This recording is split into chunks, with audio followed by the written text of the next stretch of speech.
If Broadway hits the heights and Hollywood tops the box office, then you might say Chicago towers above them all for its architecture.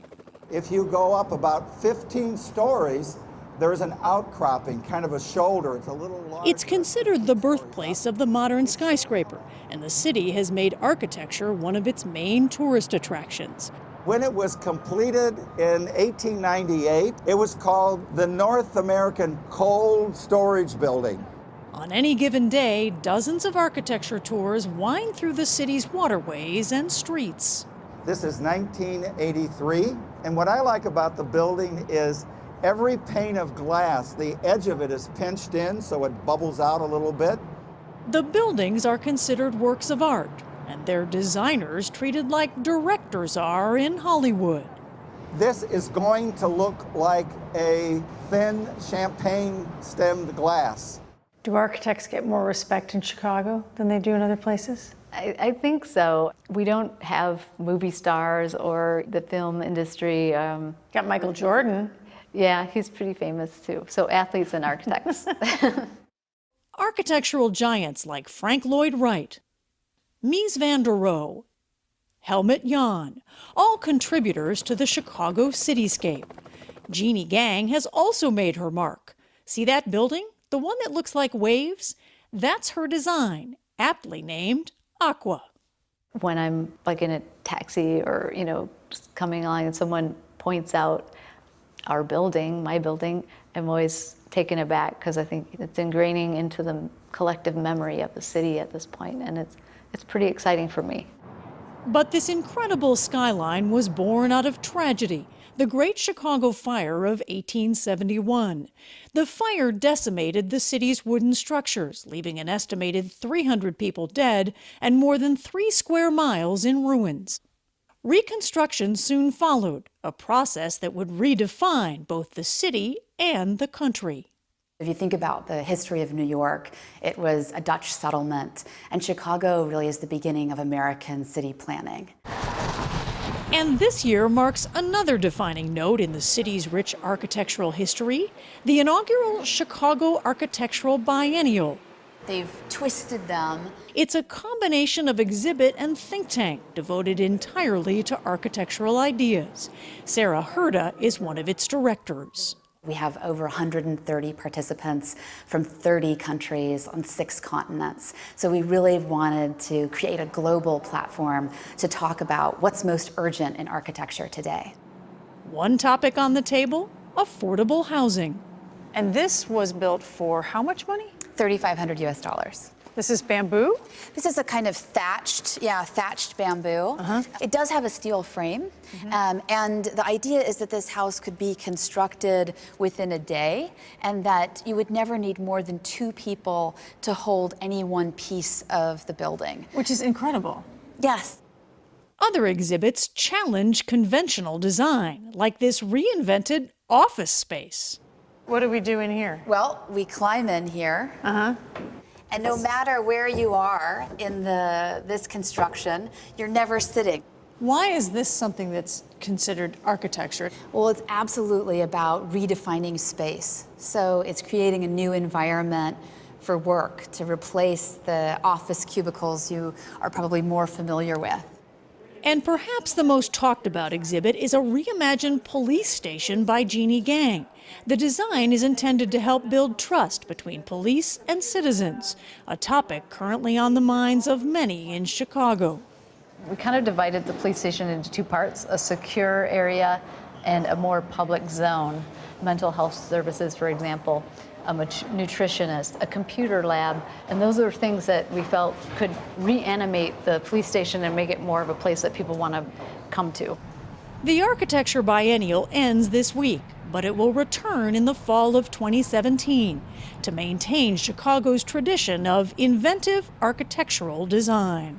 There's a kind of dignity that good architecture can bring to everyday life. And I think that the architects in this exhibition are really concerned with just that.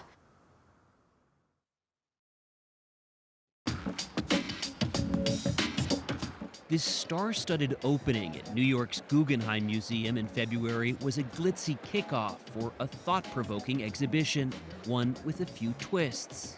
It's a show at an art museum with virtually no art, with a subject, the countryside, being presented in the middle of a city. And add to that, the man behind all this is not famous for designing exhibitions, rather for buildings, which define skylines. Just before the opening, as the final touches were being added, its designer, Rem Koolhaas, showed us around. You're just a nervous wreck because you want kind of things to work. The Dutch architect's highly anticipated show is aimed at bringing focus to life outside cities, which you may be interested to learn make up just 2% of the Earth's surface. The topics range from changing economies to climate. We have kind of really neglected to look at the countryside and to understand the enormous changes that are taking place there. We first met Koolhaas in the Netherlands. You really change the waterfront. At the headquarters of his firm, OMA, where he explained why these days he isn't thinking much about the urban landscapes that have dominated much of his career. The next phase of architecture will not be about building more skyscrapers or more apartment blocks or more museums, but that it will really be how do we kind of relate to an enormous amount of machinery. Koolhaas is fascinated by giant factories and distribution centers, in particular those in the Nevada desert, vast expanses where human workers are dwarfed by robots and machines. Rem Koolhaas is now thinking about the Walmart distribution facility? Yes, and particularly what happens if there is a kind of Walmart next to an Amazon, next to Apple, next to Tesla, next to Google, next to, what more can happen than kind of simply agglomeration of boxes. He rejects the label starchitect and thinks the notion of a celebrity architect contradicts the profession. What inspires me is the need of others. The needs of others. Yeah, an architect is a kind of very strange profession because you have an ability, but to be triggered, you need an impulse from another person or another party. We are waiting for a phone call. Still, he's not exactly waiting by the phone at this stage of his career.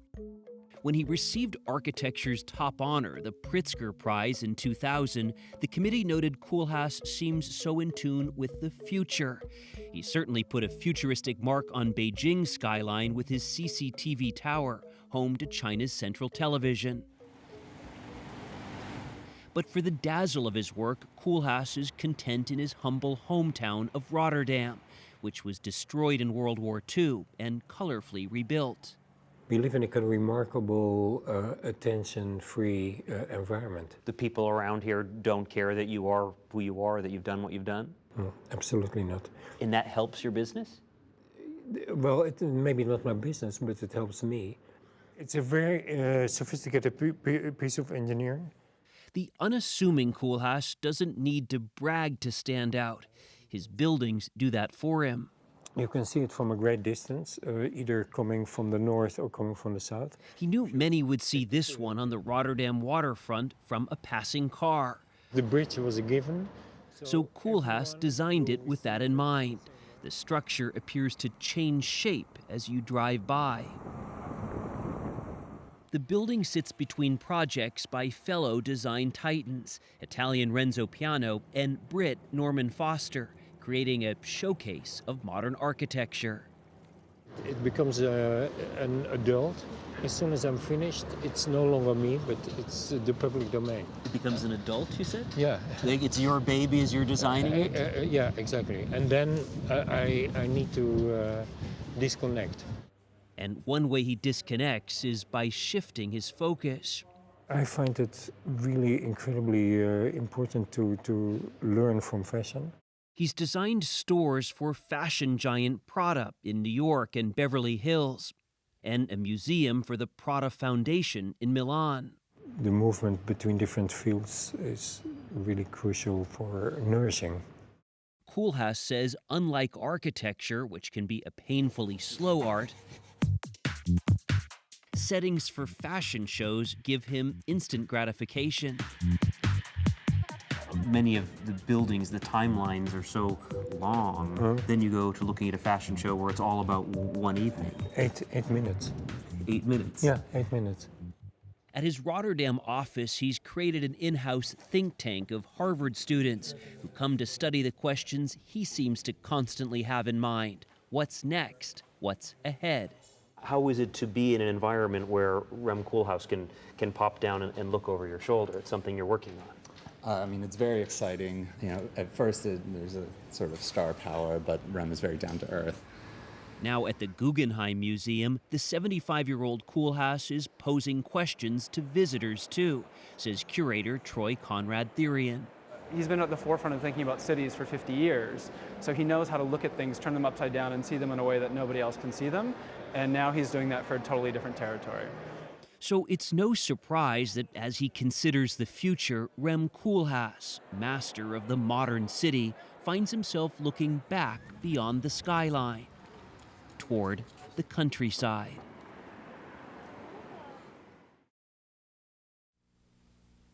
I'm hopeful that as we have a chance to explore this matter with the Congress, that they will give it very Presidents close begin attention. thinking about the disposition of their papers and their impact on future generations almost as soon as they're elected. And John F. Kennedy, in a 1962 news conference, was ready with an answer when May Craig asked him, Most former presidents have put their official papers in libraries in their home states where they are not readily available to scholars and historians who come here to work with the Library of Congress and other agencies here. Have you decided where to put yours, and would you consider putting it in Washington? Yes, I'm going to put it in Cambridge, Massachusetts. but it never was built in Cambridge.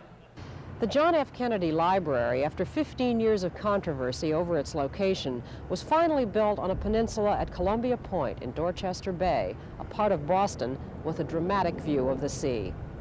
You know, he loved the sea, and this building is right on the sea. And also the sea also suggests a limitless horizon, and I think that's good. I like that. And for that reason, of course, we designed the building that way. Back in 1964, architect I.M. Pei was selected to design the building after the Kennedy family had considered a field of the world's leading architects.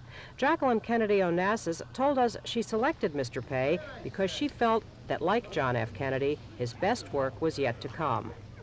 I think there's a very strong quotient of emotional content in this particular assignment. It's very difficult for me to explain. And that affects one's work and thinking and so on. I think that it's a small building, and yet it's extremely difficult. It's very demanding. We have so many clients. It's not just the Kennedy family. It's the public, really, because they're the ones that really gave the money to this building. And I feel that I simply can't disappoint hundreds of thousands of people. There are certain functional requirements that this building must fulfill. It's an archive. It should be a good place to work in.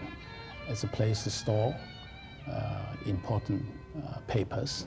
But perhaps the most difficult and therefore the most important objective is to make this building somehow bring to life, first of all, the person himself. That this represents what he is, what he was, and what he promised to be.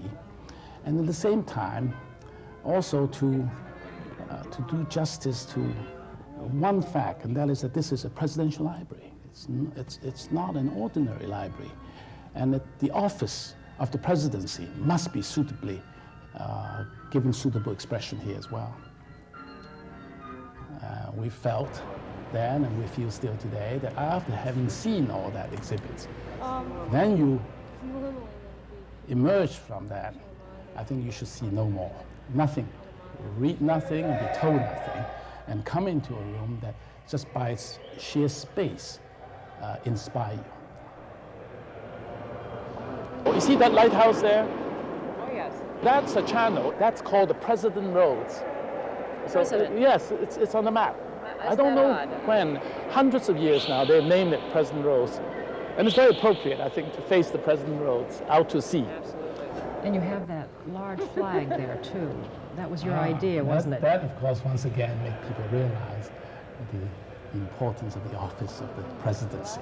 You need to say nothing after having seen the flag, that you know this is no ordinary pavilion. There's nothing said here that is final. Like if you go to Lincoln Memorial, you know, you feel that this is it.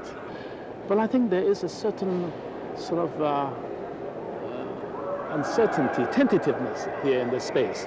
I mean, it suggests that there's a lot of things that we don't know. It's beyond us, yes, over there. Okay, let's go take a look outside. Get you away from all of your admirers. Now, you were talking about this curve as a deliberate... Yes, I think it's really a contrast of forms that we're dealing with, and the circular forms, and the triangular and the square forms are all one playing against the other. The concrete is white is very stark and striking. Why did you pick that particular color? This building is almost like a lighthouse. White is usually the colors picked by lighthouses. So we, for the symbolic reason, as well as I think the fact that we want, I think white color actually also goes best with the sea and with the sky. These geometric shapes are consciously chosen. They didn't evolve out of the plan. In this case, I think the form almost came before the function. They were chosen because this is a building that stands alone. It's an object in space. People will be seeing it in space, meaning that they will be going around the building. The juxtaposition of these volumes brings the building alive and gives it a dynamism. And this is why those forms were chosen, to make this building look different from different vantage points. Generations of school children, tourists, scholars will come through this building. What kind of total effect would you like to see it have on them? What would you like them to emerge with? I think with a feeling of hope. I think that's what Kennedy would have liked. And that is a belief in the future. And that's the important thing. What does it say? Will you read it to us? Yes, all this will not be finished in the first 100 days, nor will it be finished in the first 1,000 days, nor in the life of this administration, nor even perhaps in our lifetime on this planet. But let us begin.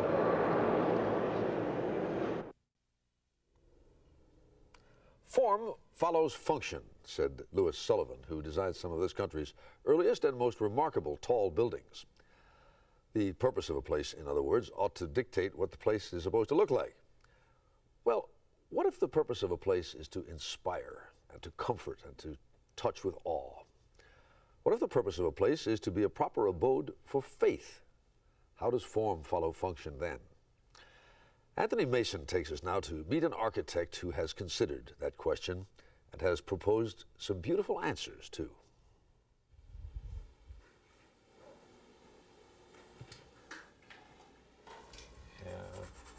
A lot of doodling goes on sometimes before you get an idea shaped up. And awful lot of things end up in the wastebasket, of course. But sometimes, saved from the wastebasket, the doodle becomes an idea, and the idea becomes a work of art. Look at the shadows now. The sun's getting sort of really parallel with the roof there, so we're getting those nice array of patterns. Here at Powell Gardens near Kansas City, a work of art is under construction. A chapel and visitor center designed by architect Fay Jones and his partner Maurice Jennings. Well, they'll be on one bench. These bolted connections might be a new development. You might not like that, I don't know. Because okay, we want to be sure to get that light down deep enough that you don't really look into it. For 40 years, Fay Jones has been teaching and working in the northwest corner of Arkansas, away from the mainstream and the trends. His six-man office houses no computers. With pencil and triangle, he designs homes and public buildings that draw strength from the land and from the past. In 1990, for his lifetime achievements, Fay Jones received architecture's highest award, the American Institute of Architects Gold Medal. Well, I've kind of stayed with some things I felt early on. I learned early on, it impressed me, and they were tried and true. I don't have any kind of formula, certainly, for doing timeless architecture, but I think it's being right in direction to look at some time-honored principles, things of this sort, as a basis for the work. Lately, Fay Jones has been giving new life to a time-honored formula, the Gothic cathedral. I kind of consider myself over the years as a cathedral builder that was born 500 years too late. Thorn Crown in Eureka Springs, Arkansas, was his first chapel. It was built in 1980 and chosen Best Building of the Decade by the American Institute of Architects. From the outside, it's a plain structure, but to call it simple would betray the complexity of geometry, the reflection of dappled light that transforms the building hour by hour.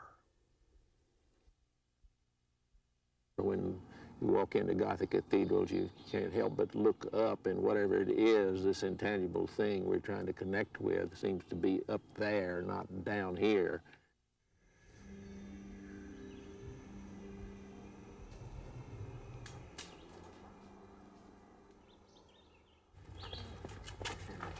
Thorn Crown was commissioned by a school teacher who had a lot of uninvited tourists picnicking on his lovely plot of land here in the Ozark Mountains.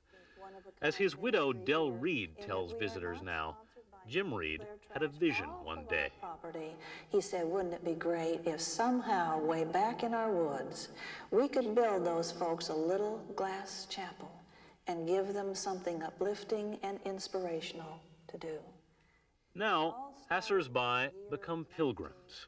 250,000 visit each year.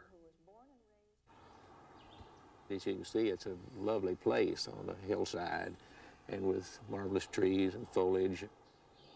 First order of business seemed to be, don't defile this place. Don't somehow come in here and mess this up. No trees were torn down to make room for Thorn Crown. The whole building cost under $160,000. Thorn Crown is built on precepts developed by Fay Jones' friend and mentor, the architect Frank Lloyd Wright. In 1938, a young Fay Jones saw a film about Frank Lloyd Wright's Johnson Wax Building in Racine, Wisconsin. Overwhelmed with the beauty of the whole thing. All of a sudden, here was a coming together of this thing of construction and art in something called architecture. And I walked out of the theater knowing, well, it's an architect I want to be. And a few years later, Fay Jones worked for a summer at Taliesin, Wright's famous home and teaching institute. It's been one of the great good fortunes, I think, in my life. But, of course, it's been a great inheritance of those fundamental principles. Any site, there are certain characteristics and certain things natural to that site, and that by looking at those things and coming up with whatever the essence of that thing is, and what one builds there should somehow strengthen and reinforce that thing. Nature is given a place of glory at the Mildred Cooper Chapel in Bella Vista, Arkansas. The chapel follows Gothic geometry, but with steel arches replacing stone. Here, Jones has created a soaring space for contemplation. Now and then when I'm feeling a little down in the dumps, it's kind of a good place to come and shake things out. On the other one, we're showing a cut shingle. In all, Jones and his partner Jennings have built 6 chapels, with more underway in sites far beyond their Arkansas roots. put it on And Fay Jones says he hasn't finished building yet. too high and we had to saw them off. Well, I'm still looking for ways to express in architectural terms these signs and signals that stir our emotions, our intellectual and felt emotions. You know, these things that we feel that are what make us human.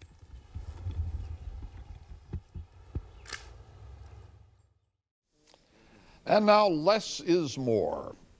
The expression comes from a poem by Robert Browning, but Mies van der Rohe took those words as a tenet of his art, shaped them into glass and steel, and made them soar so boldly into the sky that one suspects he took another principle from Robert Browning. Ah, but a man's reach should exceed his grasp, or what's a heaven for?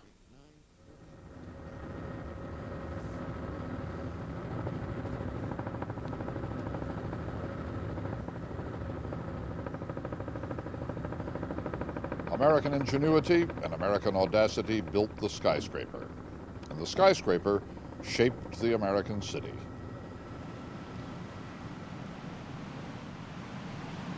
One man did more than anyone else to fashion the skyline.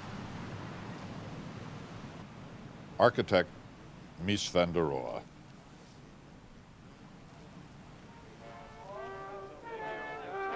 He was a master of modern architecture who would have been 100 this year. Recently, the Chicago street on which he lived was renamed.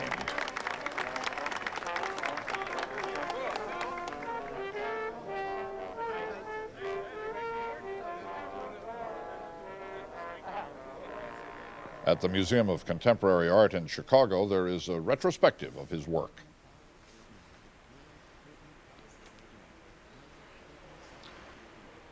Here are his models and his plans.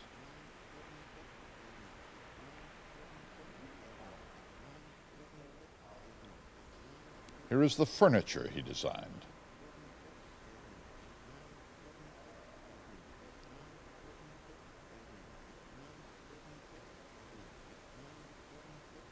He called this the X chair. It became known as the Barcelona chair. Mies made it for the German pavilion at the Barcelona World's Fair of 1929. He also designed the pavilion. After the fair, the pavilion was torn down. The chair is still in production.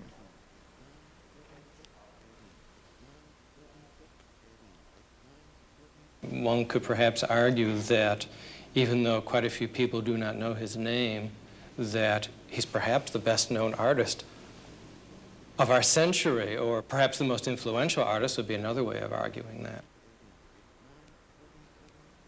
So many people have seen his buildings, or even those who have not seen his buildings have seen buildings that have been influenced by his buildings. So his influence has been absolutely phenomenal. Michael Danoff is the director of the Museum of Contemporary Art. I think that they are really works of art. I think that, in my own judgment, an artist is someone who knows how to be himself in his art. And part of what a person is has to do with the times in which one lives. And both the personality of Mies and the times in which he lived come through very powerfully in what he did. The technological aspect of his times, but also his own sensitivity to the sensuousness of materials. Working with a glass model of a skyscraper in 1921, Mies discovered that the important thing is the play of reflections. Like a crystal, he described the building, a polished crystal.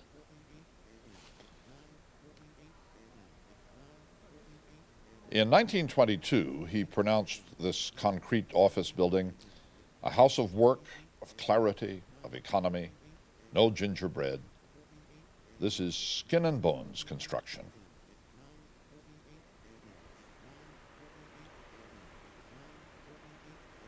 Later, he refined his philosophy to 3 words: less is more.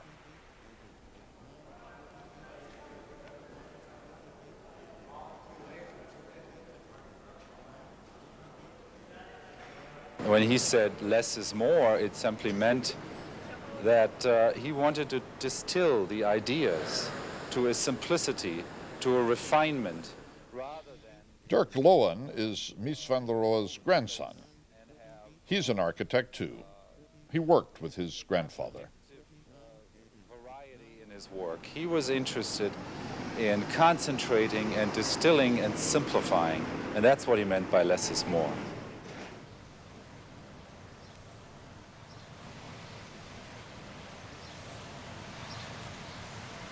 Something else Mies van der Rohe said, God is in the details.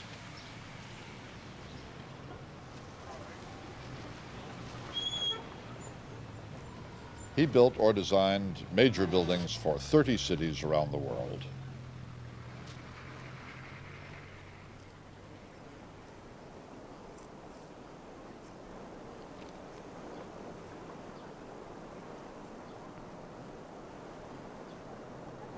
He designed and built most of the campus of the Illinois Institute of Technology in Chicago, where he was director of architecture for 30 years.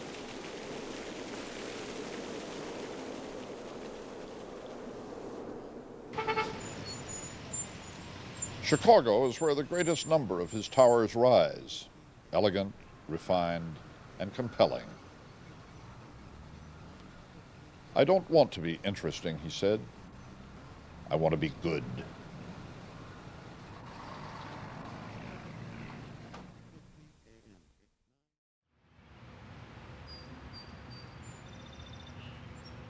The man who lived in this glass house was the architect who designed it, Philip Johnson, who died last year at age 98. When his home was completed in 1949, its C and B scene layout captivated the world, but also prompted questions about its livability. Yes, this is my own house. I live there very contentedly. It's all right to live in the glass house. There are no troubles at all. Buongiorno. Buongiorno. Johnson's later creations included the Four Seasons restaurant in New York's Seagram Building, a Chippendale-topped Manhattan skyscraper for AT&T, and the Crystal Cathedral in California.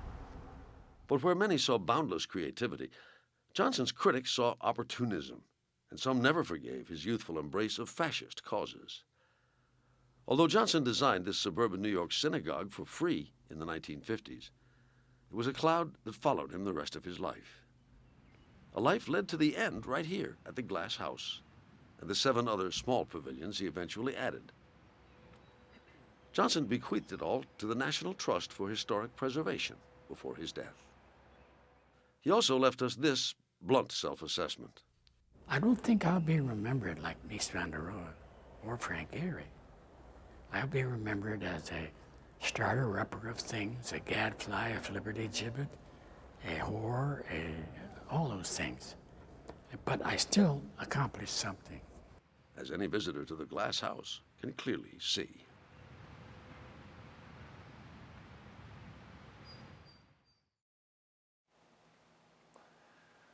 When many of us think of the New York City skyline, we think of the Empire State Building. But Jean Nouvel, the architect you're about to meet, aims to change that. Anthony Mason looks over his shoulder. When Jean Nouvel starts sketching, something unexpected often happens. I like to play with architecture. It's my favorite game. He's designed the Akbar Tower in Barcelona, this concert hall in Copenhagen, the Guthrie Theater in Minneapolis, and the Arab World Institute in Paris. But the 65-year-old French architect is not yet a household name. My buildings are more famous than me. Your buildings are more famous than you. You like it that way? I like that, yes. Nouvel is a star in the world of architecture. It's with great pleasure I present you with the Pritzker Prize. 2 years ago, he won its highest honor. Everywhere he goes, his project is the biggest news of wherever it is. Justin Davidson is the architecture critic for New York Magazine. He creates buildings that have a personality and have a real presence in a place. And they're not timid. Jean Nouvel grew up in southern France, the child of 2 high school teachers. What did they teach? They teach geography, they teach English. You cannot see that. They wanted him to be a scientist. He wanted to be an artist. You went to your parents and said, I'm going to be a painter, and they said, no. No way. No way. So he used his artistic talents to imagine buildings. Now, he's about to make his mark on America's biggest stage, designing 2 major structures in New York City.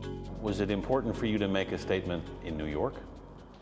Of course, for an architect to build in Manhattan is a kind of dream. The first is a residential tower on Manhattan's West Side, with hundreds of irregularly placed windows tilted at odd angles. So you personally placed each window in the building? Yeah, absolutely. From the outside, they're designed to reflect the sun and sky. From the inside, to frame the landscape. Here, of course, I wanted to catch all the panorama. If you are in the bed... In this bedroom, he positioned a window so it could perfectly frame the Empire State Building. It's like a guardian during the night. Nouvel's other New York project is a building that could rival the Empire State Building. A soaring skyscraper that one critic said promised to be the most exhilarating addition to the skyline in a generation. I tried to play with the idea of a needle. The tower would be built on a tiny lot next to the Museum of Modern Art. In Nouvel's original design, the slender spire would have risen 75 stories, higher than the Chrysler Building and almost as tall as the Empire State. Which is precisely what bothers some people. I mean, for people who reacted negatively to the tower, it seemed arrogant. Community groups fought the project. Is Nouvel's building worthy of standing alongside the Empire State Building and the Chrysler Building? I think so. It marks the period in which it's being designed and would be built so dramatically.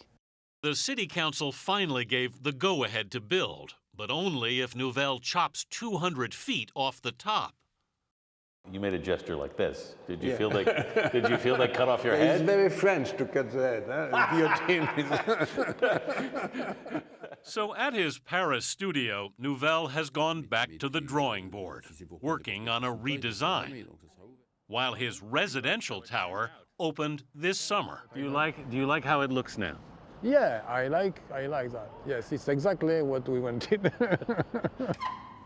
His aim as an architect, he says, is to give pleasure to people. But I think architecture has to be a gift. Jean Nouvel is leaving his gifts now across the skyline of the world.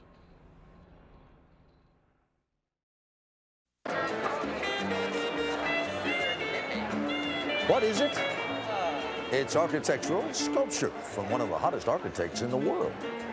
It was unveiled this past week at the Design 05 exhibit in Miami, where the woman who created it, Zaha Hadid, was named Designer of the Year. Anthony Mason reports on a designing woman. Patrick. Zaha Hadid is known to be demanding. Patrick! Some even call her a diva. This project is not going to have my name to it. But the Iraqi-born, London-based Hadid has become the most famous female architect in the world. It has not been an easy path. There was a loss in the belief of the realm of possibility. For years, critics said her organic shapes were intriguing, but couldn't be built. This firehouse in Germany was one of the only Hadid projects to actually be constructed, until a Cincinnati museum took the leap to hire her because her designs were like a roller coaster, like a little scary but exhilarating at the same time. Charles Desmarais was the director of the Cincinnati Contemporary Art Center. He was a paper architect, as they say, someone who had great respect as a theorist and as a thinker about architecture, but hadn't had the opportunity to build. But her avant-garde designs caught his attention. She totally got what we were trying to do, which was to try and bridge that sort of gap between the inside and the outside, between the world and the museum. So with a sympathetic patron in a small American city, Zaha Hadid finally got the chance to prove her stuff. Every city wants a kind of a building which they want to say, look, we have a great building. And Cincinnati got a great building. Its dynamic use of space has won rave reviews. The New York Times called it the most important American building since the end of the Cold War. I think the key moves were the dynamism of that corner and finding a way to use that corner to reflect the energy of the city, generate energy in the city. Zaha Hadid likes to design all kinds of things, large and small, like the bench where we had our interview. What is it actually made out of? Cast aluminum. Cast aluminum. And this teapot set. It comes apart. Mm-hmm. That's for the milk. The milk on the top and the sugar on the bottom. Yeah. Her interest in design started early. Hadid credits her middle-class upbringing in 1950s Baghdad, then a thriving city full of possibilities, where her Muslim parents could send their daughter to a French Catholic school. So that was really fantastic. And also the nuns were very tough in terms of education. I mean, the headmistress was very ambitious. The nuns were encouraging you to have a career then? Oh yeah, for sure. By the age of 11, she found her vocation. Well, I designed my bedroom. You designed your bedroom? My parents indulged me. It was a great success. It gave me a bit of confidence. And from that early confidence came her design audacity. Last year, it won her the most prestigious honor in the architecture world, the Pritzker Prize, the first time it's ever been awarded to a woman. I swore many years ago, 25 years ago, I will never say this word, but I have to say it. It's wow. A lot has been made of your success as a woman. What does it mean to be a woman, a female architect? I mean, are the challenges different in some respects? I don't know. I have not been a man as an architect. So there is no stereotype. Because there's no stereotype, they don't know how to handle you, you know? So if you have an opinion, you think you're difficult because God forbid that a woman should have an idea about anything. They call you a diva. And they don't call a guy a diva. I mean, God, you know, they'd be sued. I'm telling you, if you don't stop it, I will call a lawyer now. Okay. But Zaha Hadid does have a temper, and she's not afraid of showing it. I'm very serious now. This is crap. In front of all her employees and our camera, I'll freak out in public and we'll be on television. She let loose about a project that was not going the way she liked. The original one was much better. Patrick! God it! I'm not accepting it, I'm telling you. I'm withdrawing it. I will not accept it. This is complete rubbish. And from the silent and averted eyes in the room, you could tell they'd seen it all before. I'm sorry, you better take it out.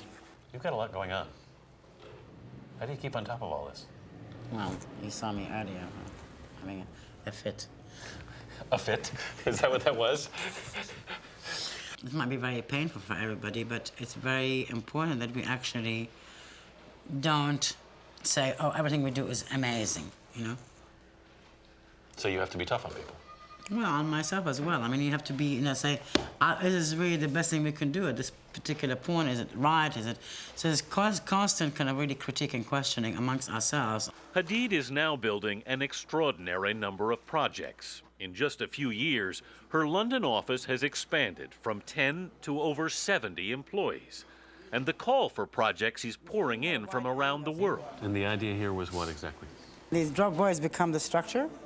There's the Pheno Science Center, which opened just 2 weeks ago in Wolfsburg, Germany. And the Aquatic Center for the 2012 London Olympics, with its roof shaped like a wave. There's the new BMW factory in Leipzig, Germany. Those blue lights are conveyor belts, carrying newly built cars from the factory through the office areas. It's always, you know, about trying to make a kind of better space for people to use, you know. Where does a shape like that come from? Does it just grow out of You know, as I said, it really comes out of many years of research. It's research in new engineering that allows her adventurous new shapes. You know, there's civil engineering work which are much more elaborate. I mean, like bridges and ramps. And so if you use similar kind of engineering for building, you can achieve this kind of degree of lightness and at the same time, you know, deal with complexity. Thank you, Patrick. At the Pritzker Award ceremony, Hadid could celebrate how far she has come. There was a dinner in the Great Hall of Tsar Peter the Great and fireworks outside his palace. The people I expected least to have tears in their eyes were very, everybody became very emotional because many of them had known me for a very long time. I know that Zaha doesn't want to be a symbol, but she certainly is a symbol for a lot of people. And it's about sticking to your guns and recognizing in yourself the capacity to be great no matter how many people tell you that you don't have that capacity. Some people used to say that your buildings could never be built. Well, You're proving them otherwise. You know, guys, you know, time will tell, but I mean, time is telling now. And indeed, as her buildings go up all around the globe, it seems that now is Zaha Hadid's time on the world stage.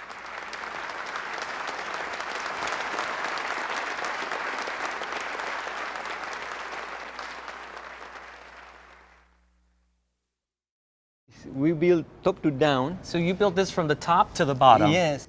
Walking into Azulik Umai, with its winding pathways and cascading vines, is like entering another world.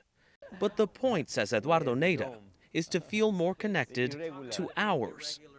Asymmetric, organic. Not symmetric, so it's like nature. Exactly. Nature is more than a muse for the self-taught architect, who goes by the single name Roth. So nature was your school? Yes, nature is my school. You see, in the nature is not square angles. There are not square planet, but in our life we live in square places and we transport in square places and work in square places, so our mind becomes square. You think we've gotten too far away from the natural form? Yes, so much away. So when Roth decided to build an artist community, gallery, and home in the jungle near Tulum, Mexico, he enlisted the help of the people who knew the land best, the indigenous Mayans. We know that we will make so many rooms around, but not exactly how big, how it will be built. So it's all very organic. Yes, and we use the ancestral techniques to make everything handmade. We couldn't bring heavy machines here. So no blueprint, no heavy machinery. No. And you're going with the flow of the jungle, of the trees. Yes. You really did not cut down one tree. We don't cut any. In fact, trees are an essential element in the design. There are 200 trees living in this house. 200 trees 200. In this house? Inside. Many of the tunnels and walkways are made of bejuco, a sustainable vine that grows in the trees. The arts community is his latest project, but his original masterpiece is just about 18 miles from here. At this beach in Tulum, where over the last decade, a small cabana he built has grown into one of the area's most popular resorts, the Azulik. The name is a combination of the Spanish word for blue and the Mayan word for wind. So everything was improvised. That's why the hotel is so strange, because it's evolved like in the nature. Bridges connect nest-like perches, and guests are encouraged to ditch phones and air conditioning in favor of the ocean breeze. Tourists flock here, even if just for a photo. Back at the arts community, Roth's goal is to attract and nourish talent. From ceramic artists to locals who know this form of macrame, like Luis Camara. Aquí, this your concept, your design is still in the brain, in the mind, and you're carrying it out knot by knot here. In much the same way, Roth and his team built this whimsical place. I have to say, walking around, I feel like I'm a child again, because you're climbing trees and crossing a drawbridge and people are smiling. It does bring you back to something very... Yeah, it's playful. It's playful. You see, in the nature, everything is playful. All the beat of singing, everybody is a celebration. We have to recover this happiness, this celebration of nature.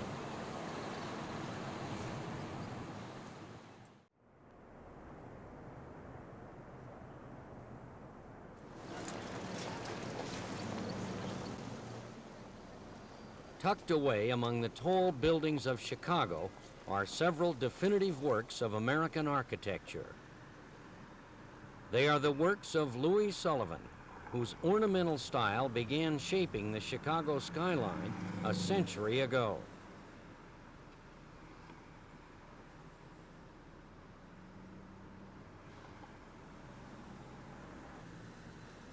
His spirit of bold departure from the past lives in its architects and architecture today. The city is a museum of monuments to Louis Sullivan's genius.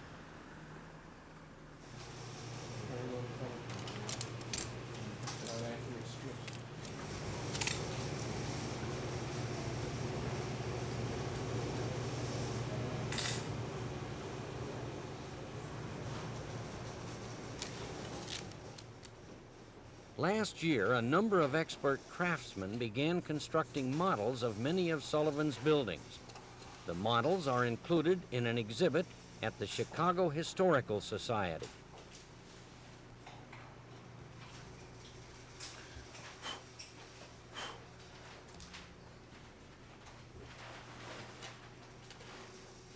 The exhibit will go on to New York, St. Louis, and Washington.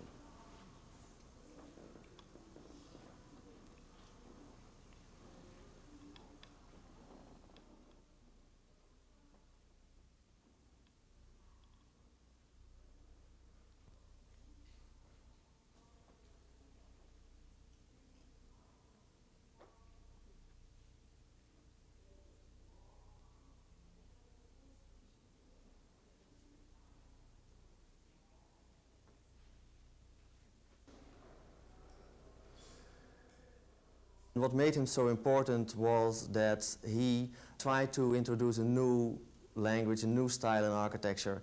Wim DeWitt is the architecture curator of the Chicago Historical Society. He did not like anything what other architects were building at his time, using historic styles, a bank looking like a Roman temple and a railway station looking like a Gothic cathedral.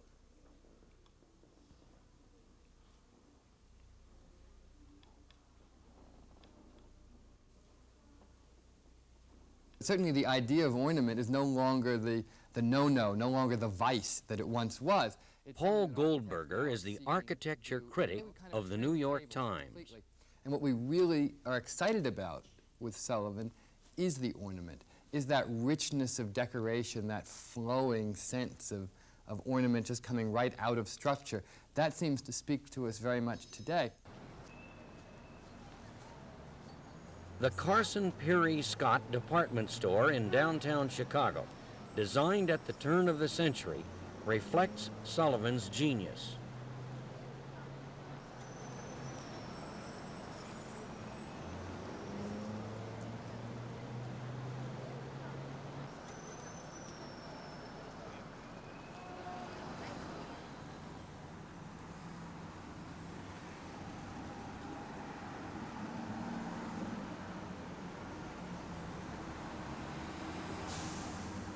In 1890, together with his early partner, Dankmar Adler, Sullivan completed the Auditorium building. At the time, it was the tallest building in Chicago. It contained a hotel, offices, and a theater.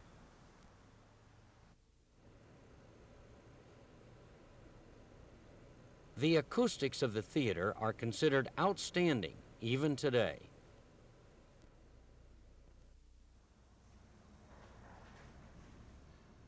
Roosevelt University has restored much of the auditorium building, which is now part of its campus.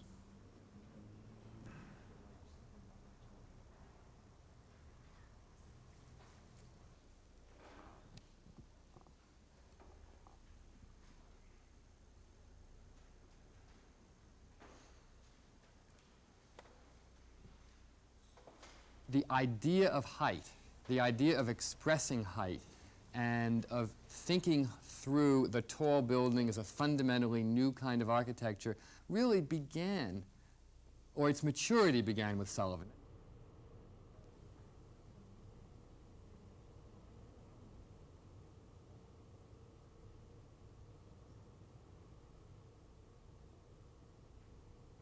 When Sullivan designed this building, nobody had really thought through how to do a tall building before.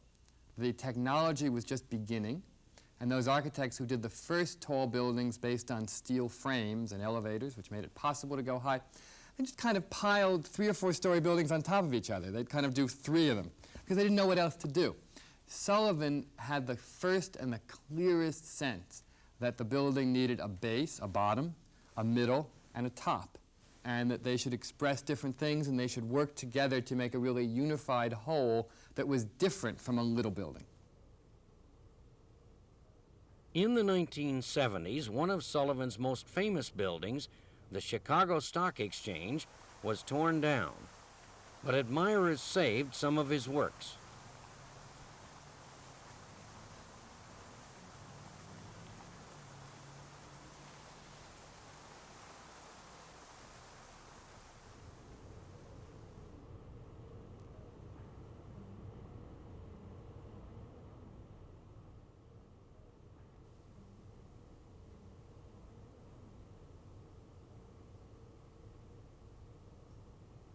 Well, now, you talked about ornament. Are these the ornaments, or is that the ornament? It's all ornaments. The door is ornamental, and then it has this T-plate on top of it, but at the same time the ornament also has a function. This T-plate covered the handle with which the doorman in the elevator, or the elevator man, opened and closed this door. This door. Curator DeWitt was able to reassemble part of the grillwork from the building's elevator. This, of course, kept the elevator shaft closed. Yeah, when there was no elevator.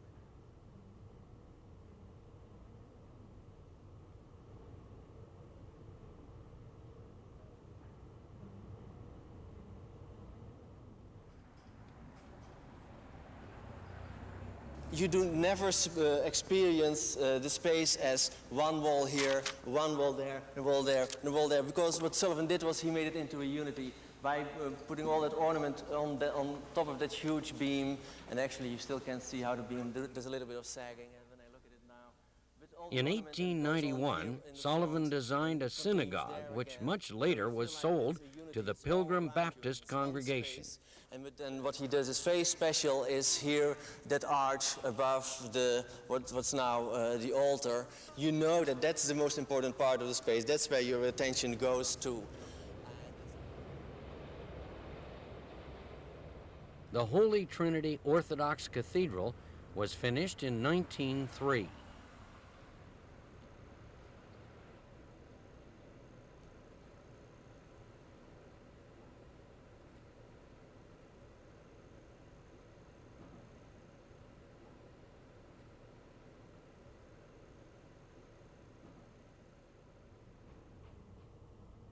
Louis Sullivan did not have a happy life.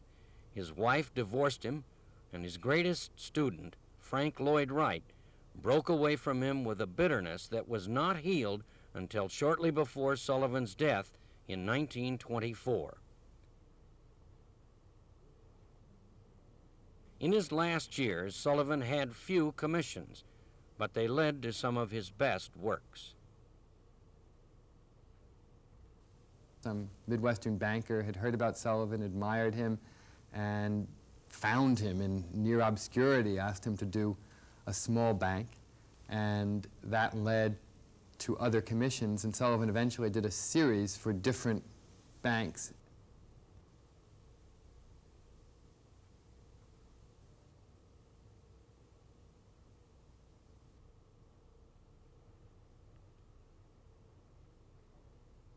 I think we see in Sullivan maybe the best integration that there's ever been between the rational side of building and the emotional side of building. It was Sullivan's idea that these things need not be inconsistent or contradictory, that a great building really could be both.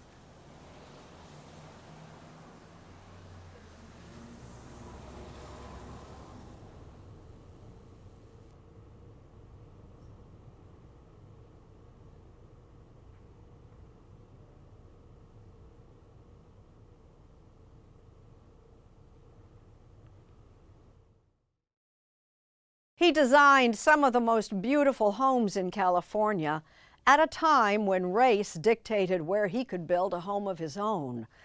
On this weekend, we mark Juneteenth. Mark Whitaker remembers trailblazing architect Paul Revere Williams. When John Sweeney spotted his dream home, all its realtor had to do was drop a name. She said that this is a Paul Williams house. Do you know who Paul Williams is? Of course, I knew who Paul Williams was, but I feigned ignorance. I didn't want to show any sign that I knew him, that I was extremely excited and that I wanted this house very, very badly. But trust me, there were 1,000 little boys on Christmas morning jumping around inside of me. Take a tour with John and his wife Cheryl. The gold leaf On ceiling. the gold leaf, wow. And you'll see why a home designed by Paul Revere Williams is something to cherish. The house itself is a piece of art. As you've looked around the house, you'll see that we are collectors of African American art, and our biggest showpiece is the house itself. In Los Angeles, Williams homes, known for their grace and elegance, are a hot commodity, with one recently selling for $61 million. This is the crescent wing. The iconic logo of the Beverly Hills is actually his handwriting. Wow. Karen Hudson is Williams' granddaughter, and she's proud to show off perhaps his most glamorous achievement, the crescent wing of the famed Beverly Hills Hotel. Its distinctive entrance, the color scheme, and curves all remain as he designed them. It is just as iconic and just as classic as it was then. At a time when he could not stay here, he could not eat here. As described in Hudson's 2 books on his life, when Williams was born in 1894, a 6-decade career in architecture hardly seemed likely. Orphaned before the age of 4, he was raised by a loving foster mother who believed he could do anything. Teachers were very clear you should not be an architect because white people won't hire you, black people can't afford you, and he persevered. He just believed that was what he was here to do, and that's what he was going to do. In the 1920s, Williams' talent as a young architect met good luck. Through a series of improbable connections, he was hired to design one showcase home after another. His career was launched within the realities of the time. It was not appropriate for him to sit next to his white clients, particularly not a white woman, and so he learned to draw upside down. Upside down. Upside down. So if I said, Mark, do you want a big kitchen? He would just upside down start drawing it and sketching it in front of you. That's also a wow. That's a wow. That he could do that. That's a wow. It was a performance that caught the eye of Hollywood. Soon he was designing homes for stars like Lon Chaney, Barbara Stanwyck, and Lucian Desi. All it takes is one party. You go to a party and say, who was your architect? They could see his creativity. They could see his creativity, they could appreciate it, and they could show off. Frank Sinatra showed off his Paul R. Williams home on CBS to Edward R. Murrow. Tell me, Frank, what room are we in now? Well, this is the combination dressing room, Ed, and bedroom with my unique-looking fireplace with the Chinese red. I'm sorry you can't see the colors. As for Williams' own home, for the first 3 decades of his career, he lived here with his wife and 2 daughters in a house currently being restored. He was living on the same block as people who worked on the bus or people who worked in people's homes. At the time, this LA neighborhood was effectively segregated, and he wrote about it in a 1937 magazine essay called I Am a Negro. What he said was, today I designed a home in one of the most beautiful vistas in the country, a home that I could afford, but I come home to my relatively inexpensive, modest home because I'm a Negro. I call him the Michael Jordan of African American architects. Roland Wiley is an LA architect and something of a Williams superfan. He had this rare combination of talent, personality, vision, and a commitment, Wiley says, to more than just his white clients. He was quietly doing all of his community work.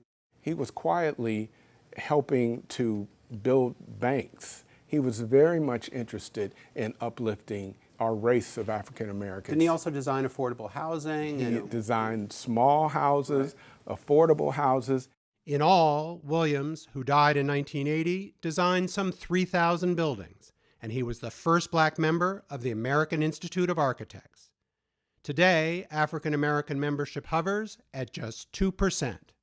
His God-given talent allowed him to transcend that, and that's what I think. But with all the talent in the world, you still have to get up the next day and go back out there, try to make it in a world where people don't expect someone like you to make it. But that's what's fascinating about it, that he did that. After John and Cheryl Sweeney bought their 1927 home, John, a veteran civil rights attorney, found the original covenant. None of the real estate herein described shall be sold, conveyed, leased, or rented to or occupied by any person other than that of the Caucasian race. This house was designed not for an African American, not for an Asian American or Latino American or Caucasian American. It was designed for a person who appreciates fine things, and that's the story this house tells. This is the sun porch. To ensure that Williams' legacy endures, the Sweeneys worked to have their home declared a LA Historic Cultural Monument. This house is now legally protected. It is now legally protected. This is Mr. Williams' vision, and it won't be disturbed. A fitting tribute for the master architect with a groundbreaking life.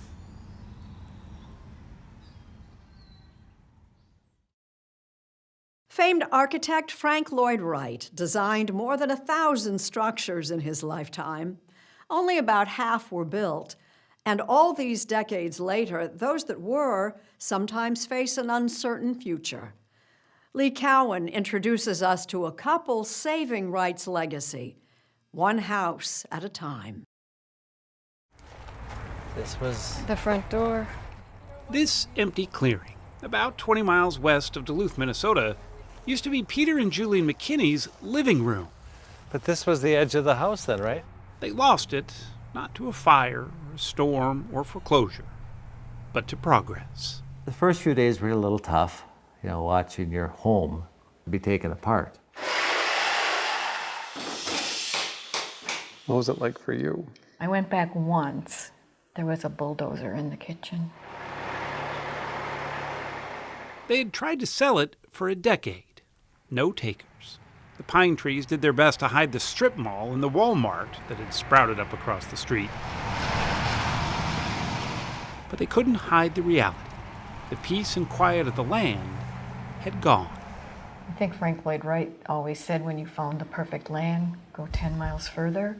And in this case, it was probably pretty accurate.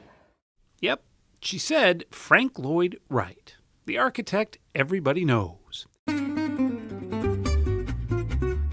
He designed that house for Peter's grandparents, Emma and Ray Lindholm, back in the mid-1950s. It had all of Wright's signatures, the low profile, the big windows, the cantilevered roof. It even had a name, Mantilla, which is Finnish for of the pines. But now it was gone. I had a lot of really good memories there, and anyway. We've been creating a lot of memories in our homes lately. They become our offices, our schools, our safe havens. What a luxury it would be to return to the world in something like the McKinney's Frank Lloyd Wright house. Well, there's one place you can do just that, thanks to this couple. How did your interest in Frank Lloyd Wright start? For myself, it's childhood memory. Back in 2003, Tom Papenchak and his wife Heather stumbled on these 130 acres about an hour outside Pittsburgh. On that land, surrounded by woods, were two remote houses built by one of Wright's apprentices, Peter Bernstein. They had names too, the Balter House and the Blum House, slices of mid-century architecture that Tom, a licensed contractor, thought deserved a second chance. So he bought the land and both houses. So when he came to you with the idea of buying 130 acres with two houses on it that you weren't going to live in, what was your... I don't think it was an idea. I think I told her after the fact. Yes. We're going to take this leap of faith and make it happen. Tom worked tirelessly to restore both of them, and eventually So we're going to walk in through this door here. Started offering tours. So as you walk into this room, it goes from a cottage to almost like a treehouse.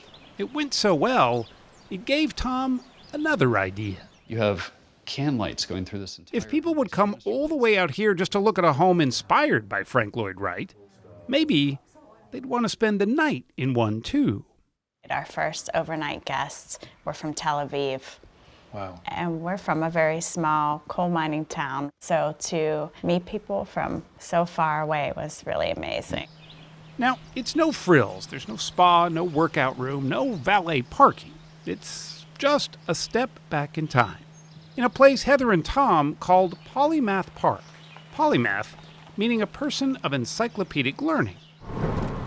Busloads of guests and tourists started to arrive, and Heather and Tom soon earned a reputation as preservationists with the space and the know-how to foster wayward homes. They were the Balter and Bloom families.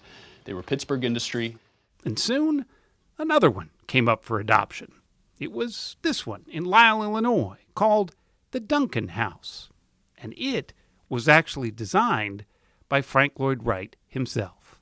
To save it from the wrecking ball, it had been disassembled and put into shipping containers for storage. It was a giant jigsaw puzzle that Tom wasn't entirely sure he could put back together. How did you even start? It was three of us, me, God, and Frank Lloyd Wright. That's kind of how it began, is a leap of faith for sure. I've always had this inner stirring to make a difference, and I think that was kind of the beginning of that, realizing that, okay, this is my path. Guests couldn't wait to stay overnight. It was booked solid from the get-go. Tomorrow checkout is by 11 a.m. They were so busy they needed more room. But Frank Lloyd Wright homes aren't exactly easy to find or easy to move. But remember the McKinney's house? That tree was like practically in the bedroom. The ones with that lovely Frank Lloyd Wright home that didn't fit into its surroundings anymore? Bingo. And we sat down on the couch, and Peter McKinney says, well, what do you think? I said, I can do it. He says, really? Lower your side down, Tom. No, that House of the Pines wasn't torn down. It was lovingly deconstructed by Tom Papenchak and his hand-picked craftsmen. Every nut, bolt, window, door, even the roof tiles were cataloged, wrapped, and shipped to Polymath.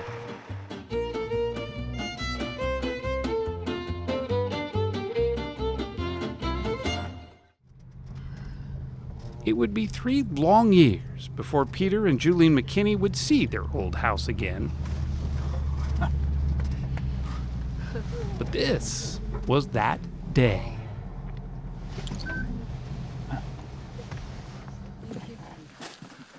There it was, standing proudly nearly 1,000 miles from where it was originally built. This is the spot, honey. This is our spot.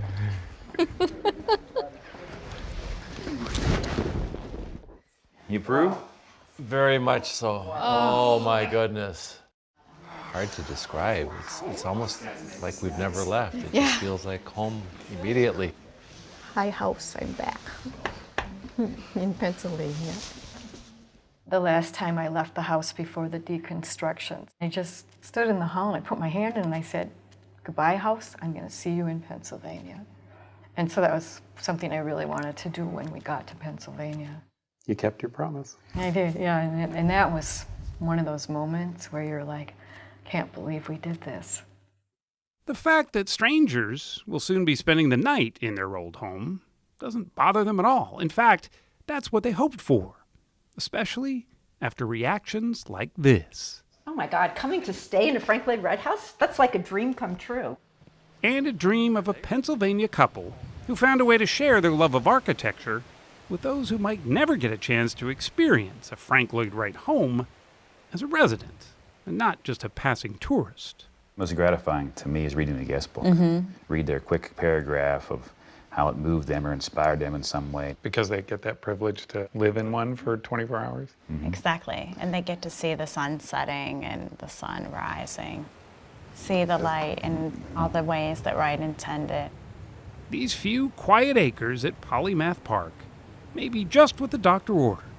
A place where the past, it seems, will always have a home.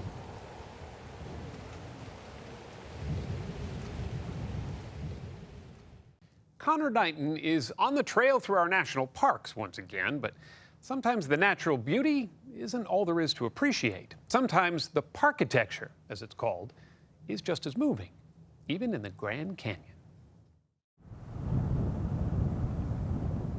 If someone were to come to the Grand Canyon and just look out and maybe not turn around and look back, do you feel like they'd be missing out on some of the park experience? I do. I would feel sad for them.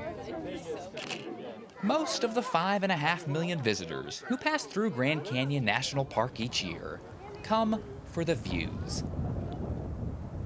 And when they inevitably need a break from the majestic scenery, they head inside to shop for souvenirs, admire Native American art, and check into the lodge. You look right, and you see where. For Ranger Kristen Lukemeyer, the buildings of the Grand Canyon are just as grand as the vistas, a stunning example of parkitecture. The opportunity to be in Grand Canyon Village among the best collection of Mary Colter buildings in the world was a real draw for me and something that I was really excited about. Mary Colter was the visionary architect behind the canyon's most recognizable buildings. Born in 1869, Colter was the child of Irish immigrants and left home at 16 to study interior design in California. She went on to work for the Fred Harvey Company, whose Harvey House hotels and restaurants were springing up throughout the Southwest. Colter learned on the job and eventually secured her first assignment as an architect to design the Hopi House. So when was this built? This building was built in 1905. Because you could have told me it was 600 years before that. It's really tightly connected to those precedents. I mean, she was using older models for sure on the Hopi Reservation. Colter's Hopi House was heavily influenced by her time spent roaming the Southwest, drawing on ancient Native American structures for inspiration. It's at once completely fake and surprisingly authentic. The Hopi House was designed so that Native artisans could live and work on site. All told, it was pretty ambitious for a gift shop. These buildings were built to lure tourists to the Grand Canyon. That's what they were for. They were marketing tools. Mary Colter just happened to be a genius and create them, and they were interesting from day one. Bruce Brossman is the director of sales and marketing for Xanterra, the company that runs Hopi House today. I view her buildings more as art, visual art on the Grand Canyon than just buildings or as gift shops. Colter's buildings, like Lookout Studio and Hermit's Rest, are still used to sell souvenirs. But when Colter designed them, she was also selling a story. She developed a backstory that a hermit actually lived there, and that when people visited, that they had just missed the hermit. Like he could have just left to go mining or whatever he might be doing. She pre-sooted the ceiling there to make it look like there had been a fire for years and years and years and years. Inside the Bright Angel Lodge, Colter created a massive fireplace out of layers of rock found at each layer of the canyon to tell the story of geologic time. She had everything from river rocks to the Vishnu schists and very hard granite at the bottom of the Grand Canyon to each of the sedimentary layers as you go up to the Kaibab limestone on the top. In Colter's days, you weren't likely to catch her chatting by the fire. A chain smoker fond of Stetson hats, Colter was notoriously prickly. She left for a couple of weeks, and one of her foremen wanted to impress her by building another layer or two, and so she came back and he said, "Look, Mary, look what I've done," and her response was, "Take it all down." So she had to be tough, I think, in those days to really compete in a man's world. Colter was just one of a handful of female architects working in the United States. And since she was working for the Fred Harvey Company, her designs were never really hers. She was just an employee. She put all her effort into her work rather than becoming famous. Today, Colter has finally gained some recognition. Her desert watchtower, rising out of the south rim of the canyon, is seen as a masterpiece. Mary Colter wanted to design a building that would both blend in with its setting physically and culturally, and also provide a good observation point for visitors to the Grand Canyon. Colter's designs contributed to an architectural movement, National Park Rustic. a style on display at parks across the country. Colter wasn't trying to compete with nature. With her, it was always the setting, never the structure, that was meant to be the star.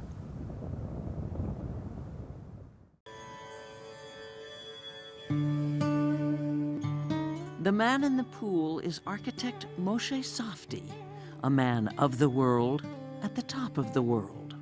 The creator of this colossal Stonehenge, the 10 million square foot Marina Bay Sands resort, which dominates the Singapore skyline.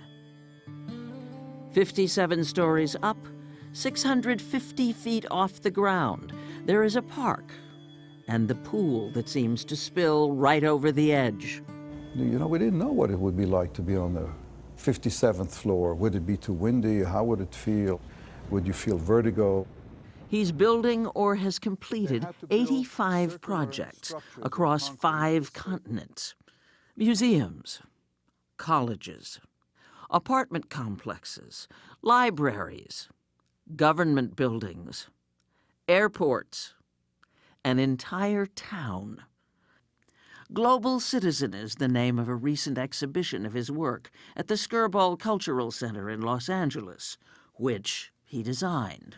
The circumstances of life made me a man of many countries and many places. I have 3 citizenships, Israel by birth, Canada by adoption, and the United States by adoption. So I have 3 passports. Born in 1938, Safdie spent his childhood in Haifa on the Mediterranean coast, but his family moved to Montreal, Canada when he was a teenager. An aptitude test he took in high school led him to study architecture at McGill University. He had no idea that his thesis, a concept for reinventing the apartment building, would soon make him world famous. It became Habitat 67, the centerpiece of Canada's World's Fair, Expo 67. I was then 24. It was like a fairy tale. You know, I'd never built a building before. The point was to create a better way to live in a city. Affordable apartments that were not cells. They were more like houses, accessible to nature. Each of these boxes was prefabricated in a factory that we built. We installed the bathrooms and kitchens and all the windows and everything in the factory, lifted each box 70 tons worth by crane and lifted them one on top of the other. Safdie admits being inspired by Legos.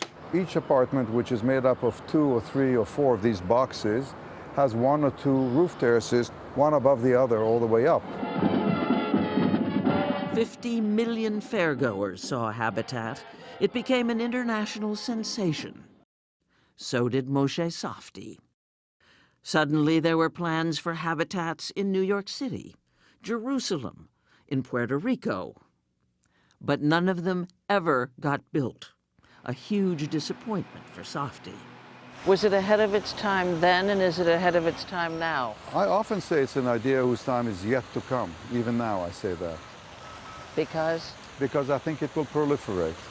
Meanwhile, from the moment Habitat was completed, there were waiting lists for its 158 apartments.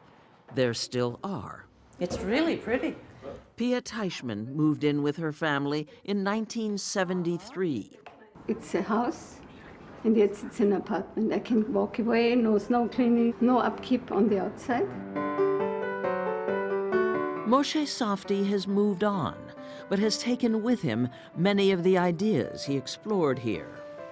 He says that as an architect, he uses light and water to try and achieve what music achieves with rhythm and melody. I've always wondered, can architecture actually have that kind of impact that music has on us? Because that's beyond utility, it's beyond functional. It's to do with just spirituality. The pavilions of Crystal Bridges Museum of American Art in Bentonville, Arkansas, are actual bridges built over a flowing spring.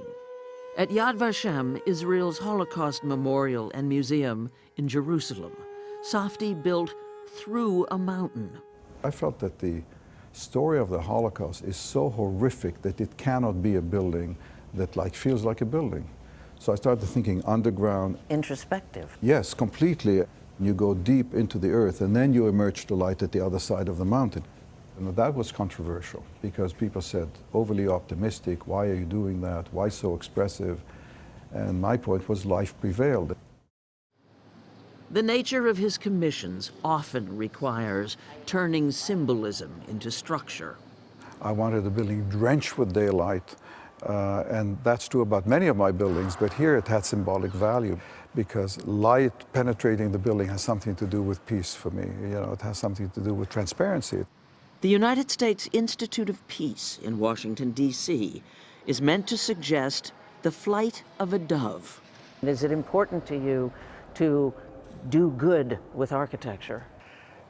Well, every project, the sublime and the ordinary, has critical issues of humanity, of social responsibility. It could be a housing project, it could be Institute of Peace, it could be the Central Library of a city. And then it twists Humanity and social responsibility.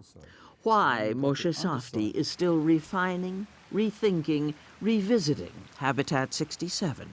This is much too dense, so that... At his office in an old industrial building outside of Boston, the drawings and models show how he's adapted his ideas for humanizing city living. The shape of the facade is undulated so that each unit has a garden coming out of it right there as you climb up the building. It is truly a descendant of the building Safdie still calls his firstborn. It's not Habitat in every respect, but yes, it is Habitat 40 years later in China for middle-income families. And how many people will live here? There's 3,000 residential units. It's probably close to 10,000 people. Wow. An idea whose time has come after all, finally. It is being built in the Chinese city of Qinhuangdao right now.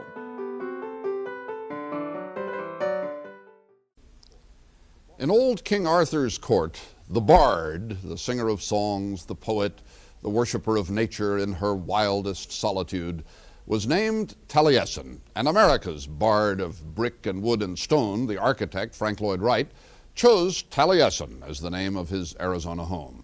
There he dreamed and drew and taught until his death 20 years ago at the age of 90.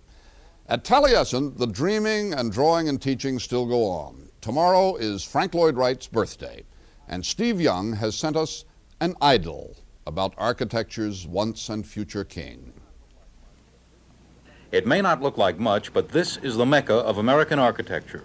For more than 40 years, Taliesin has molded young Americans into people who have gone on to change the face of the earth.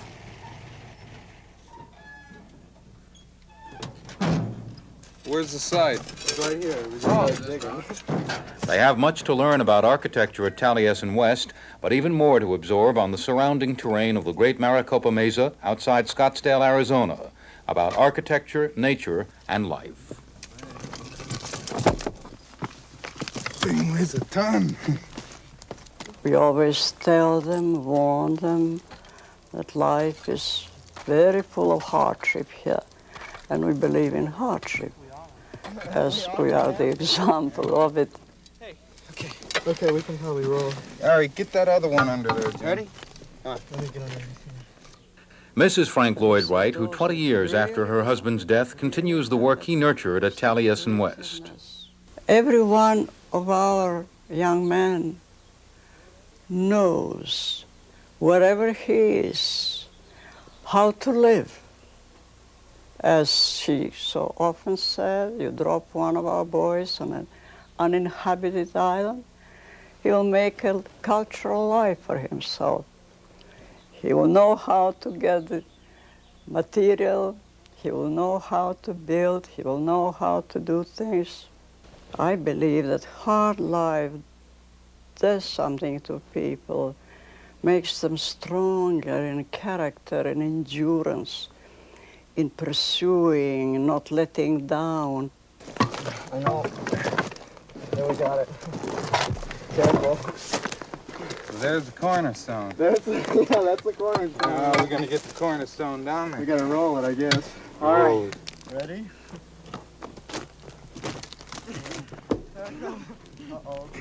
The ritual has continued for nearly half a century. They are the latest generation. From Willoughby, Ohio, Syracuse, New York, Glenview, Illinois, and Loveland, Colorado. Still building Taliesin out of the desert.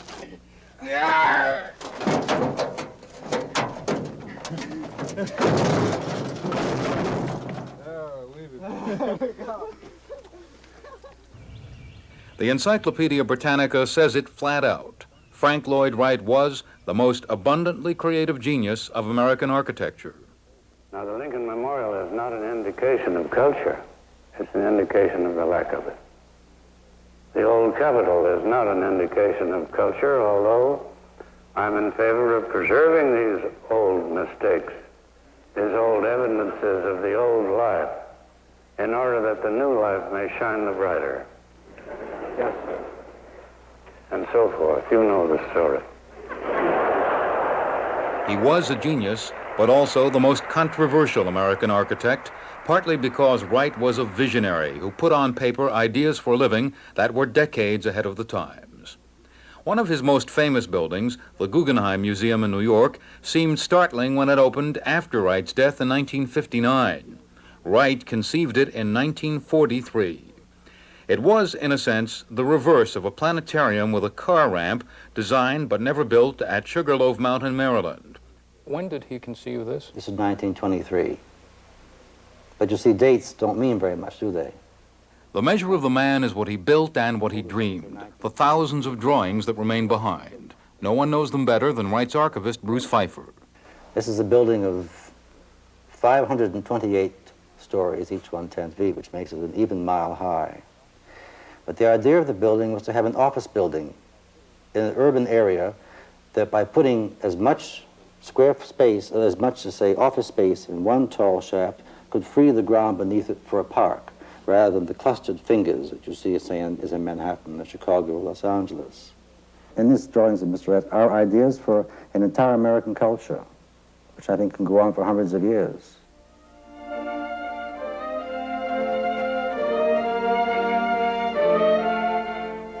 I feel we are very lucky if we get a young man who plays saxophone or flute or violin or cello or whatever. Yes, that's just luck. It is not a requirement. But somehow or other, I think that when a man has feeling, and it is through feeling that we are creative. We are not creative by way of the reasoning. And the more feeling he has, the greater chance he has of becoming a fine architect.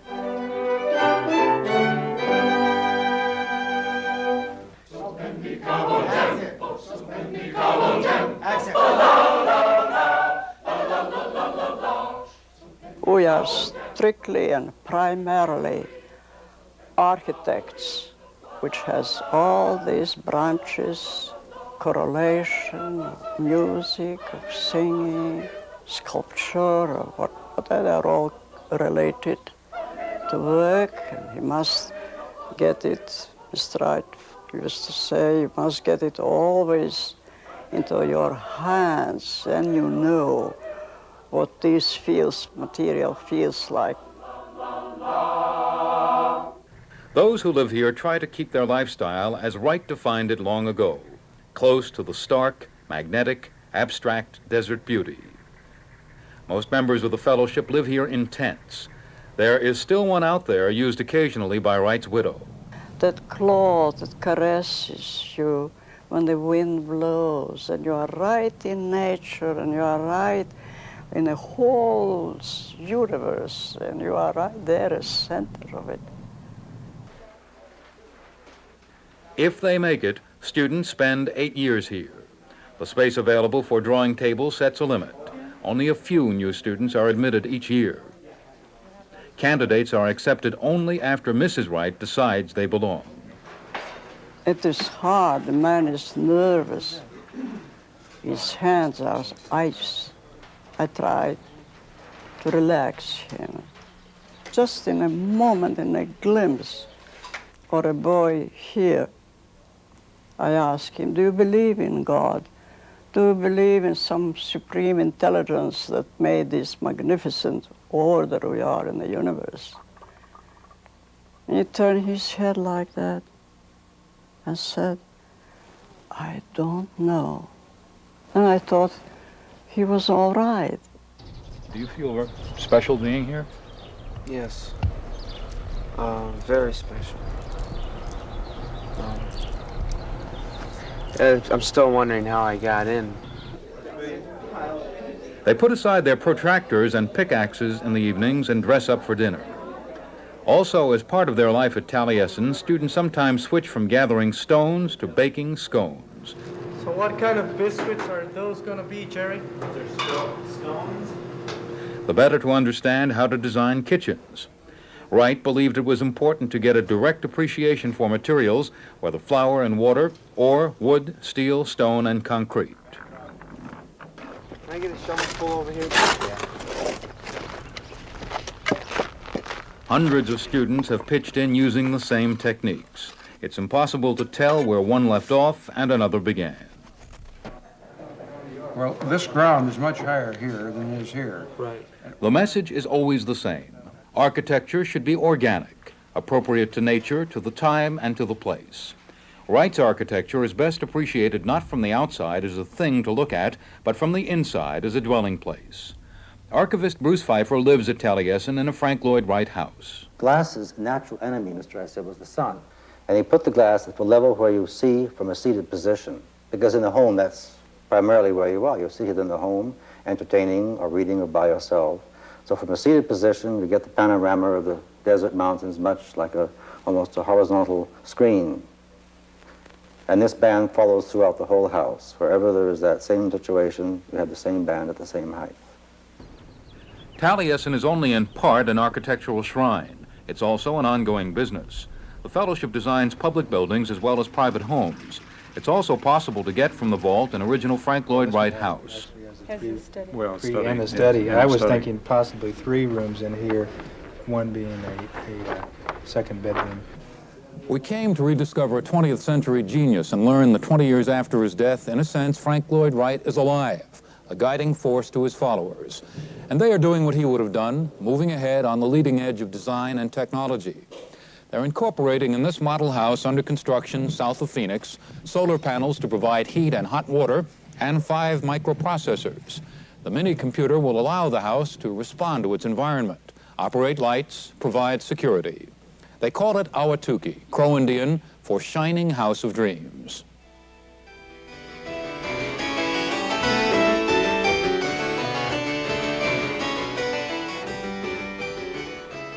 The German poet Goethe called architecture frozen music.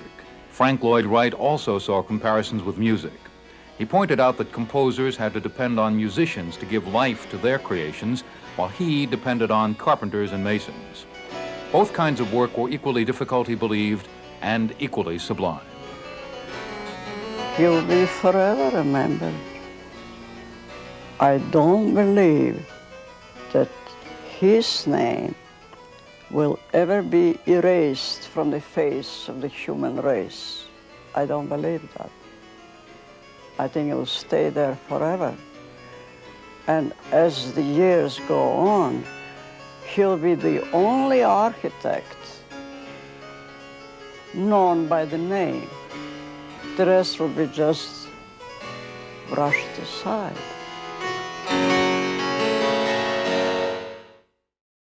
Now you see it, now you don't. Elizabeth Palmer has sent us a postcard from Tokyo. The farewell salute went on for months. Locals and visitors aiming their cameras across a busy freeway for a last shot of Tokyo's Nakagin Tower. Nick Lockley was in the neighborhood on a business trip. My hotel just happens to be around the corner, so I thought I'd make a pilgrimage before it totally disappeared. The tower is actually 140 stacked pods or capsules in the heart of downtown. Completed in 1972, they were marketed as stripped-down urban retreats. This is the original model home to show prospective buyers what they would get for their money. A basic model like this one cost just over $100,000 at today's prices. This capsule sits in the grounds of the Saitama Museum of Modern Art, which itself was designed by the same architect, Kisho Kurokawa, a pioneer of modular architecture, like the Butillion at the 1970 Osaka World's Fair. Kurokawa imagined Nakagin's capsules as cells with a finite lifespan, a style that he called metabolism. So idea was to remove the capsule every 20 to 25 years. And replace it? And replace it, yes. Yuka Yoshida is an architectural tour guide in Tokyo. The whole metabolism theory was very sustainable kind of idea, which probably was quite new back then in 1972. But by the time we met, demolition had begun. The capsules were too hard to replace. They were full of asbestos, and 50 years had taken their toll on this unique landmark. So it was famous right from the beginning because Definitely. So many people drove by it, and it would have been just sticking out on its own. Yes. This crazy. Futuristic, visionary thing. Definitely. Yeah. Probably had blown people's mind. I'm sure. Not only the outside, but the inside too. Is it the sales brochure Yes. or something? Oh my. Sketches show the, for the time, ultra-modern interior features. This was a calculator? Yes. And the Trinitron TV? Yes. Japanese made? Yes. Very deluxe. Over the years, Tatsuyuki Maeda, a lover of Japanese modern architecture, bought 15 of the capsules. And he led the campaign to save Nakagin. Yes. But having lost that battle, he rented an apartment across the street to watch it come down, surrounded by memorabilia and memories. As an owner, he told me I was part of a unique community, and it was wonderful. As the years went by, the capsule owners often personalized their spaces into hideaways, workrooms, a Japanese tea room, and even, during the pandemic, a DJ studio. Now you're watching it come down. Are you fascinated or heartbroken or a bit of both? Of course I'm sad, he tells me, but many of these capsules are bound for a new life in Japan and abroad, and I'm excited by that. The plan is to carefully remove the best ones, refurbish them, and give them away, which means one of these 70s time capsules could be coming soon to a museum near you.